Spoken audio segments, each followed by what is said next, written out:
আমি হরিপদ দাস। আমার স্বরচিত একটি লেখা ছোটবেলার কিছু কথা। আমাদের সনাতন ধর্মের সর্বশ্রেষ্ঠ উৎসব শারদীয়া দুর্গা পূজা। আমার ছোটবেলার কিছু কথা মনে পড়ে যায়। দুর্গা পূজা এলেই সকলে আনন্দে মাতোয়ারা। পাড়া প্রতিবেশীদের সাথে দল বেঁধে প্যান্ডেলে প্যান্ডেলে ঘুরে ঘুরে প্রতিমা দেখা। কখনো মা বাবা কাকা কাকিমা ওদের সাথে ঘুরে ঘুরে প্রতিমা দেখা, দোকানে বসে জিলিপি খাওয়া। কি আনন্দ না ছিল!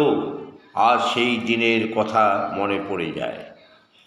সেই পুরনো দিনের আনন্দ যদি ফিরে পেতাম, আনন্দে ভরে উঠত সকলের মন।